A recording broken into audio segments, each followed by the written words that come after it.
अस्सलाम वालेकुम। अच्छा जी, अब क्वेश्चन नंबर 10 है। सिंगल एंट्री के 9 क्वेश्चन जो हैं वो कंप्लीट हो गए थे। अब हम क्वेश्चन नंबर 10 देख लेते हैं। Mister Akram maintain his book on single entry, the following information was available from his books. ठीक है, ये 1 मार्च 2011 का डेटा दिया गया है और ये 31 दिसंबर 2011 का डेटा दिया गया है। ठीक है, और यहाँ पे कुछ मिसिंग क्या है, यहाँ पे कैश मिसिंग है 1 मार्च का, और कैपिटल स्टार्ट हमें दिया गया है। फिर यहाँ पे कैपिटल एट एंड जो है वो मिसिंग है। ठीक है, एडिशन इंफॉर्मेशन में कुछ हमें डेटा एडजस्टमेंट के लिए दिया गया है और ये 2 ही डेटा दिए गए हैं बस। During the year mister Akram withdraw 3000 per month for personal use and 30,000 for business use. Depreciation on office equipment was estimated at ₹30,000। Just हमें जो है वो ड्राइंग दी गई है एंड डेप्रिसिएशन दिया गया है। रिक्वायर्ड में ये कह रहे हैं कि कंप्यूट कैश ऑन 1 मार्च 2011, जो यहाँ पे आपको क्वेश्चन मार्क दिख रहा था 1 मार्च का, ये कैलकुलेट करने के लिए कहा गया है। ठीक है, एंड कैपिटल ऑफ दिसंबर 31 2011 का ये था। जहाँ जहाँ क्वेश्चन मार्क्स थे वो हमें कंप्यूटेशन शो करनी है। एंड सेकेंड में वो कह रहे हैं कि prepare statement of affairs as on December 31 2011। ठीक है, यहाँ पर हमसे statement of profit and loss नहीं मांगा है, स्टेटमेंट ऑफ अफेयर्स मांगा है 31 दिसंबर 2011 की, जबकि नेट इनकम दी गई है 3 लाख की। ठीक है, तो सबसे पहले हमें जो है ना वो कैश कैलकुलेट करना होगा, जो कि 1 मार्च 2011 का जो है वो मिसिंग था। ठीक है, देखिए कि जो भी कैश ही नहीं, जैसे कि हमें ये अकाउंट्स दिए हैं, इसमें से कोई भी अकाउंट अगर मिस है ना, तो हम वो इक्वेशन देखते हैं जो कि बेसिक इक्वेशन होती है asset is equal to liability plus capital. तो वो जो हम फॉलो करेंगे ना, तो हमें खुद ब खुद अकाउंट्स पता चल जाएंगे। फॉर एग्जांपल 1 मार्च 2011 का कैश मिसिंग है, अब इसको कैलकुलेट किस तरीके से करें। ठीक है, इसको कैलकुलेट किस तरीके से करें, तो हम क्या करेंगे, asset is equal to liability plus capital की इक्वेशन को फॉलो करेंगे। इसके बहुत से तरीके हैं। ठीक है ना, जैसे कोई भी अकाउंट मिस है, जैसे 1 मार्च का हमें पूरा डेटा दिया गया है, हमें बहुत से एसेट्स दिए गए हैं। ठीक है, इसमें कुछ लायबिलिटीज़ भी हैं, इसमें कैपिटल भी दिया गया है, बस हमें एक कैश कैलकुलेट करना है। तो इसके बहुत से तरीके हैं जिससे आप ये कैश कैलकुलेट कर सकते हैं, लेकिन मैं बहुत ही आसान तरीका आप लोगों को बता रही हूँ कि आप जो है ना इस इक्वेशन को फॉलो करिएगा। अब देखिए ये इक्वेशन है asset is equal to liability plus capital, तो हम इस इक्वेशन के अकॉर्डिंग जो है ना सारे अकाउंट्स पुट कर देंगे। जैसे कि सारे एसेट्स लिख देंगे, ठीक है, फिर इजिकल टू लगाएंगे, फिर सारी लायबिलिटीज़ लिख देंगे, फिर प्लस लगाएंगे सारे कैपिटल में। तो कैपिटल तो एक ही होगा, कैपिटल एट स्टार्ट, क्योंकि 1 मार्च 2011 है का कैश हमें कैलकुलेट करना है, तो सारे अकाउंट्स हमें 1 मार्च 2011 के चाहिए। तो इस तरीके के इस अकाउंटिंग इक्वेशन को देखते हुए मैंने सारे अकाउंट्स जो है ना वो उसमें पुट करें। जैसे सबसे पहले मैंने लिखा कि जैसे कि एसेट्स है, मैं सारे एसेट्स ले लूँगी। 1 मार्च के आपने सारे एसेट्स ले लिए। जैसे कि एसेट्स कितने थे, कैश इन हैंड था, कैश एट बैंक था, अकाउंट रिसीवेबल था, मर्चेंडाइज इन्वेंट्री थी, ऑफिस इक्विपमेंट था। ठीक है, यहाँ पे सारे एसेट्स आ जाएंगे, cash in hand plus cash at bank plus account receivable plus merchandise inventory plus office equipment. लेकिन जब आप सारे एसेट्स लिखेंगे तो उनके बीच में प्लस का साइन डालिएगा। ठीक है, तो आपने ये सारे एसेट्स के नेम, अभी हम सिर्फ नेम लिखना है। फिर मैंने यहाँ पे इक्वल टू लगाया, फिर हमने लायबिलिटीज़ लिखी। लायबिलिटीज़ में अगर देखा जाए तो यहाँ पर account payable and bank loan था, सिर्फ अभी नेम लिखने हैं, अभी वैल्यूज पुट नहीं करनी। Is equal to account payable plus bank loan. ठीक है, फिर हमने क्या करना है कि लायबिलिटीज जब लिख ली, फिर प्लस का साइन लगा के हमें कैपिटल लिखना है। भाई मैंने प्लस का साइन लिखा है और मिस्टर अकरम्स कैपिटल लिख दिया। ठीक है, अभी तो मैंने सिर्फ नेम लिखे हैं अकाउंट्स के कि ये सारे एसेट्स हो गए, फिर इजिकल टू, फिर ये लायबिलिटी हो गई, इजिकल टू, फिर ये कैपिटल हो गया। अब मैं वैल्यूज पुट करूँगी। अब जब हम वैल्यूज पुट करेंगे तो यार कैश इन हैंड तो है ही नहीं, तो जस्ट उसका नेम आ जाएगा, भाई कैश इन हैंड नहीं है। प्लस कैश एट बैंक, देखिए आपने वैल्यूज जो है ना वो यहाँ से ले ली है। ठीक है, यहाँ से आपने वैल्यूज पुट करनी है। तो सबसे पहले फिर हमने कैश इन हैंड की वैल्यू थी नहीं, हमने एज इट इज उसका नाम मेंशन कर दिया। प्लस कैश एट बैंक हमारे पास क्या था, कैश एट बैंक था 30,000 का, हमने यहाँ पे 30,000 कैश लिया। प्लस अकाउंट रिसीवेबल आप बैक साइड से देखिएगा कि 1,35,000 का है। ठीक है, फिर आप प्लस का साइन लगाइएगा। मर्चेंडाइज इन्वेंट्री 1,50,000 की है, फिर प्लस का साइन लगाइएगा। फिर ऑफिस इक्विपमेंट है 3 लाख का। ये रहा ऑफिस इक्विपमेंट 3 लाख का, ठीक है। 3 लाख के बाद आपने 02 लगाया, उसके बाद आपने अकाउंट पे भी लिखा 54,000 का, प्लस बैंक लोन आ गया 70,000 का, प्लस मिस्टर अकरम्स कैपिटल आ गया 5 लाख का। अब मैं इसको सॉल्व किस तरीके से करूँ कि मुझे कैश इन हैंड, मतलब इसको किस तरीके से मैंने ये पूरी वैल्यूज इनको प्लस माइनस करूँ, माइनस तो है ही नहीं, सिर्फ प्लस वगैरह करूँ कि मुझे कैश इन हैंड पता चल जाए। तो मैं क्या करूँगी, सबसे पहले एसेट्स को प्लस कर लूँगी, ठीक है। जैसे कि कैश इन हैंड आप ऐसे लिख देंगे, ठीक है, 30,000 प्लस 1,35,000 प्लस 1,50,000 प्लस 3 लाख, ये आपके पास आएगा 6,15,000 के। अच्छा ये क्या है, इसमें कैशड बैंक है, अकाउंटेबल है, मर्चेंडाइज है और ऑफिस इक्विपमेंट है, ठीक है। और ये प्लस का साइन ऐसे का ऐसे आ जाएगा, फिर ये इजिकल टू का साइन भी ऐसे का ऐसे आ जाएगा। आपने इन दोनों लाइबिलिटीज़ को प्लस किया, तो 54,000 प्लस 70,000 और इसमें आपने 5 लाख का कैपिटल भी प्लस कर लिया, ठीक है। तो इजिकल टू के बाद जो थी वो लाइबिलिटीज़ थी और कैपिटल था, जो कि इसमें इंक्लूड है 6,24,000, ठीक है। अब देखिए 6,24,000 की लायबिलिटी और प्लस कैपिटल है, ठीक है, लेकिन एसेट साइड पे जो है वो 6,15,000 का है, ठीक है। एसेट जो है वो 6,15,000 के, जिसमें हमें कैश तो भी पता ही नहीं है, ठीक है। फिर आपने क्या करा, अब इसको किस तरीके से सॉल्व करें, ठीक है। यहाँ तक आपको बात समझ आ गई होगी कि मैंने कैश इन हैंड को ऐसे लिखा, ठीक है, इन तमाम एसेट्स को मैंने प्लस करा तो ये प्लस का 6,15,000 आ गया।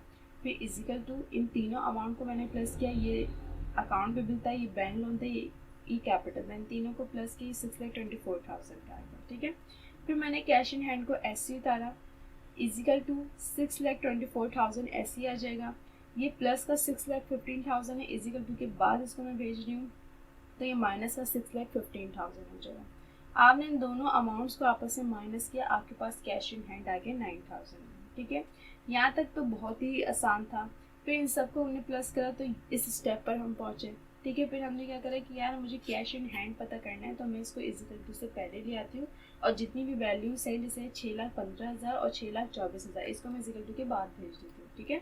तो कैश इन हैंड ऐसे लिखा, 6,24,000 ऐसे ही आ जाएंगे, ये प्लस का 6,15,000 का जो कि माइनस का हो जाएगा यहाँ पर आके। फिर अब इन दोनों को माइनस करेंगे तो आपके पास कैश इन हैंड आ जाएगा 9,000 का। ये हमने कैश कैलकुलेट कर लिया 1 मार्च 2011 का, ठीक है। इसके बाद हमने कंप्यूटेड कैपिटल ऑफ दिसंबर 31, 2011। ये तो बहुत ही इजी, इसमें हमें क्या करना होता है भाई, इसमें हम सारे ये एसेट्स लेंगे, cash in hand, cash at bank, accountable, merchandise inventory, office equipment, ठीक है। यहाँ तक तो एसेट्स हो गया। फिर हमारे पास लायबिलिटीज़ में सिर्फ अकाउंटेबल है, टोटल एसेट्स से हम लायबिलिटीज़ को माइनस कर देंगे, सो हमें कैपिटल पता चल जाएगा।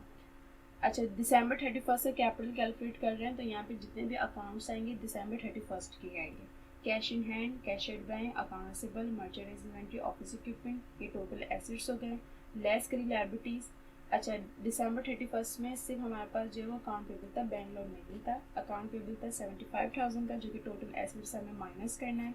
कैपिटल एट एंड लिखना है, यह कैपिटल दिसंबर 31, 2011 लिख लें, बराबर ही है कि 8 लाख का आपके पास कैपिटल एट एंड आ जाएगा।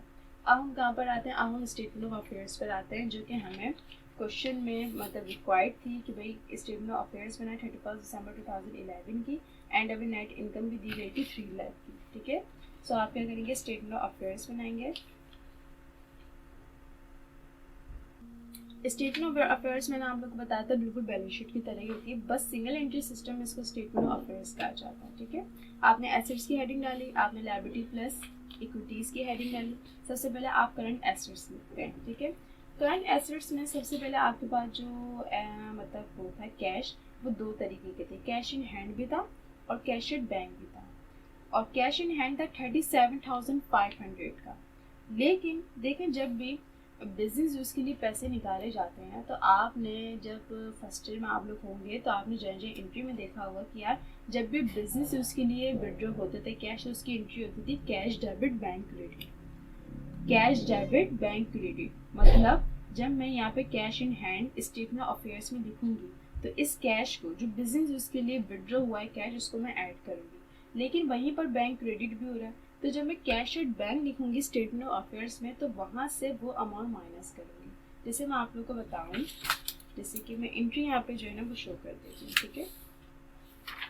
जैसे कि कैश डेबिट, बैंक क्रेडिट। जब भी आप बिजनेस यूज के लिए जो है वो पैसे विड्रॉ करते हैं, कैश विड्रॉ करते हैं, तो क्या होता है, एंट्री होती है कैश डेबिट और बैंक क्रेडिट। जैसे कि यहाँ पर था एडिशनल इन्फॉर्मेशन में बिजनेस यूज के लिए मैंने आप लोगों को बताया था ना कि statement of profit and loss में तो सिर्फ ड्राइंग का ही काम होता है। बिजनेस यूज के लिए जितना भी पैसा विड्रॉ हो रहा है उसका काम नहीं, लेकिन इसका स्टेटमेंट ऑफ अफेयर्स में काम होता है। तो बिजनेस यूज के लिए 30,000 रुपये जो है वो विड्रॉ किए गए हैं। तो इसकी एंट्री जो है वो आप जहन में, माइंड में इस तरीके से बनाएं कि भाई इसकी एंट्री इस तरीके से होगी 30,000 की। तो जब मैं स्टेटमेंट ऑफ अफेयर्स में cash in hand, cash at bank लिखूंगी तो इन दोनों अकाउंट्स को भी तो एडजस्ट करना होगा ना वहाँ पे, क्योंकि जब भी आप देखें कि आप फर्स्ट में बैलेंस शीट बनाते थे तो आप ऊपर से डेटा भी लेते थे ये वाला, और आप ये एडजस्टमेंट डेटा भी लेते थे, सबको मर्ज करके फिर एग्जैक्ट अमाउंट जो है अकाउंट की वो लिखते थे। तो इसी तरीके से जब हमने स्टेटमेंट ऑफ अफेयर्स में, सबसे पहले मैं कैश इन हैंड की बताती हूँ। ठीक, कैश इन हैंड में मैंने यहाँ पे लिखा भाई कैश इन हैंड जो था वो 37,500 का था, लेकिन 30,000 का बिजनेस यूज के लिए भी निकाला गया था, तो हमारा कैश तो बढ़ा, इसलिए ये 30,000 जो है वो आप जो ऐड कर देंगे और फिर आपका टोटल कैश इन हैंड आ जाएगा 67,500 का। फिर आपने कैश एट बैंक में क्या लिखना है भाई, कैश एट बैंक जो था वो 1,20,000 था, मतलब बैंक में हमारा जो पैसा पड़ा है वो 1,20,000 पड़ा है, लेकिन 30,000 का जो है ना वो बैंक से विड्रॉ हो गया, मतलब बैंक कम हो गया, कितने का, 30,000 से। तो ये 30,000 मैं यहाँ से माइनस कर दूंगी, जो कि 1,20,000 में माइनस 30,000 तो ये 90,000 बचे। ठीक है, जब भी बिजनेस उसके लिए कैश जाता है तो कैश के अकाउंट पे भी इसका असर पड़ता है और बैंक के अकाउंट पे भी। कैश में तो आप ऐड कर देंगे लेकिन बैंक में इसको आप लेस कर देंगे। ठीक है, इसके बाद अगर हम आए तो cash in hand, cash at bank के बाद अकाउंट रिसीवेबल 1,72,500, इसका कोई बैड डेट नहीं था, इसलिए ये एग्जैक्ट अमाउंट आ जाएगी अकाउंट रिसीवेबल 1,72,500। फिर आ जाएगा मर्चेंडाइज इन्वेंट्री जो कि 2,45,000 की थी। ठीक है, इसके बाद कोई करंट एसेट नहीं है, इन सबको हमने टोटल किया, टोटल करंट एसेट्स की हेडिंग डाली है यहाँ पर। टोटल करंट एसेट्स हो गया 5,75,000। फिर आपने फिक्स एसेट्स की हेडिंग डाली। फिक्स एसेट में सबसे पहले ऑफिस इक्विपमेंट था 3 लाख का, लेकिन यहाँ पे डेप्रिसिएशन भी दिया गया था 30,000 का, तो ये अलाउंस माइनस किया जाएगा। Office equipment 3 lakh less allowance for depreciation 30,000, सो 3 लाख में से जब 30,000 गए तो 2,70,000 का हमारा ऑफिस इक्विपमेंट जो है रिमेनिंग है, और टोटल फिक्स एसेट जो है वो हमारे 2,70,000 में। ठीक है, ये 2,70,000 है। ठीक है, फिर हमने क्या करा, टोटल करंट एसेट्स में हम प्लस कर देंगे total fix assets, so total assets आ जाएंगे 8,45,000 के। हम लायबिलिटी प्लस इक्विटी साइड पर आ जाते हैं। लायबिलिटी प्लस इक्विटी साइड पे करंट लायबिलिटीज़ की आपने सबसे पहले हेडिंग डालनी है। उसके बाद हमारे पास सिर्फ अकाउंट पेबल था जो कि 75,000 था, हमने यहाँ पे account payable 75,000। Total current liabilities हमारी 75,000 ही है, क्योंकि कोई इसके अलावा करंट लायबिलिटी नहीं है, ना लॉन्ग टर्म लायबिलिटी, तो ये टोटल करंट लायबिलिटीज़। ठीक है, फिर उसके बाद ऑनर सिक्योरिटी की हमें हेडिंग डालनी होती है। ऑनर सिक्योरिटी में मैंने आप लोग को बताया था कि डायरेक्ट हम कैपिटल नहीं लिख देते। ठीक है, तो जैसे कि मैंने आप लोग को बताया था कि जो कैपिटल होता है वो हमें नहीं बताया गया होता है, और हम जो है ना एग्जैक्ट लिख भी नहीं सकते।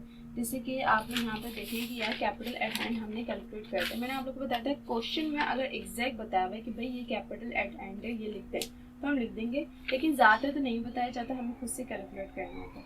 तो कभी भी ये कैपिटल एट एंड में लिख दिएगा, जैसे कि यहाँ पे 8 लाख का दिया हुआ। अब आप देखें कि जो 8 लाख का कैपिटल है इसमें ये प्रॉफिट ऐड है नहीं है। ठीक है, फिर ये जो कैपिटल हमने एट एंड निकाला है ये सिर्फ ऊपर डेटा से निकाला है, क्या इसमें एडिशन इन्वेस्टमेंट वगैरह ऐड है, क्योंकि चले एडिशन इन्वेस्टमेंट तो है ही नहीं। ड्राइंग वगैरह लेस होती है, ठीक है, ड्राइंग वगैरह लेस होती है तो वो लेस नहीं है। ठीक है, तो जब भी हम स्टेटमेंट ऑफ अफेयर्स बनाते हैं हम इन दोनों डेटा को देखते हुए बनाते हैं। ठीक है, सिर्फ ये नहीं, तो हमें जो कैपिटल एट एंड यहाँ पे पता है ना, ये सिर्फ ऊपर डेटा वाला पता है। ठीक है, जो हमें क्वेश्चन में दिया गया है, इसमें डेटा फॉर एडजस्टमेंट कोई भी मतलब एडजस्टमेंट हुई भी नहीं है। ठीक है, तो इसलिए हमें यहाँ पे जो है वो खुद कैलकुलेट करना होता है। ऑनर सिक्योरिटी के जैसे कि आपने हेडिंग डाली, आप सबसे पहले कैपिटल एट स्टार्ट लिखेंगे। कैपिटल एट स्टार्ट आपको स्टार्टिंग में ही दिया जाएगा, ये रहा 5 लाख का, ये रहा मिस्टर अक्रम्स कैपिटल जो 1 मार्च 2011 का है वो 5 लाख का है। ये आपने कैपिटल एट स्टार्ट लिखा 5 लाख का। आप इसमें ऐड कर देंगे नेट प्रॉफिट। नेट प्रॉफिट आपको रिक्वायर्ड में दिया गया है था 3 लाख का, आपने नेट प्रॉफिट को ऐड किया, ठीक है, ऐड नेट प्रॉफिट 3 लाख। आपने लेस करी ड्राइंग वो कह रहे थे कि 3000 जो है वो पर मंथ देते थे, ठीक है, मतलब विड्रॉ जो होता था पर्सनल यूज़ के लिए कैश वो 3000 होता था पर मंथ। अब ये मार्च से इनका बिजनेस स्टार्ट है, तो जनवरी एंड फेब को आप हटा दें, ठीक है, जनवरी एंड फेब को जो है वो आप हटा दें। तो इसके अलावा 12 महीने होते हैं, 2 महीने अगर आपने हटा दी तो 10 महीने जो है ना ये कैश विड्रॉ हुआ है बिजनेस से ड्राइंग के लिए। तो 10 महीने जो है ये 3000 रुपये हर महीने लेते हैं। तो हमने क्या करा, लेस ड्राइंग 3000 को 10 से मल्टीप्लाई करा, ये 30,000 की ड्राइंग आ गई। एडिशनल इन्वेस्टमेंट भी होती तो उसको मैं ऐड करती, लेकिन यहाँ पे नहीं थी, जस्ट कैपिटल एट स्टार्ट लिखा, ऐड करा नेट प्रॉफिट, लेस करी ड्राइंग। कैपिटल एट एंड जो एक्चुअल आ गया ना वो आ गया 7,70,000, ठीक है। सो हमने क्या करा, कैपिटल एट एंड में आप टोटल कर लायबिलिटीज़ को ऐड कर लेंगे, आपके पास टोटल इक्विटीज़ आ जाएंगे 8,45,000 की। कभी भी कैपिटल एट एंड जो है वो नहीं लिख दिएगा जो आपने खुद से कैलकुलेट करना होगा, क्योंकि इसमें ड्राइंग वगैरह लेस नहीं होती, इसमें नेट प्रॉफिट ऐड वगैरह नहीं होता, ठीक है। क्योंकि आप खुद सोचें कि हमने सिर्फ इस डेटा से ये कैपिटल निकाला है, लेकिन इस डेटा में जो हमें ड्राइंग दी गई है उसका भी तो ताल्लुक होता है ना कैपिटल से, क्योंकि ड्राइंग ऑनर ही जो है ना अपने मतलब बिजनेस यूज़ मतलब पर्सनल यूज़ के लिए जो है ऑनर ही जो है वो कैश विड्रॉ करते हैं, तो कैपिटल से उसका ताल्लुक है, ठीक है। तो इसलिए कभी भी कैपिटल एट एंड जो है वो वाला नहीं लिख दिएगा जो आपने खुद से कैलकुलेट करा होगा। आपने इस तरीके से कैलकुलेशन दिखानी होगी कि आप कैपिटल एट स्टार्ट लिखते हैं, एडिशन इन्वेस्टमेंट होती है तो उसको भी ऐड करिएगा, नेट प्रॉफिट होगा उसको भी ऐड करिएगा, नेट लॉस होगा तो उसको लेस कर दिएगा, लेस और ड्राइंग भी लेस होगी, फिर जाके आपको एक्चुअल कैपिटल एट एंड पता चलेगा जो आपने स्टेटमेंट ऑफ अफेयर्स में लिखना है। जैसे यहाँ पे 7,70,000 था। सो अगर देखा जाए तो टोटल एसेट टोटल इक्विटीज हमारी बिल्कुल सेम है, इट्स मीन कि स्टेटमेंट ऑफ अफेयर्स बिल्कुल करेक्ट है। सो क्वेश्चन नंबर 12 हो 10 भी कंप्लीट हो गया है।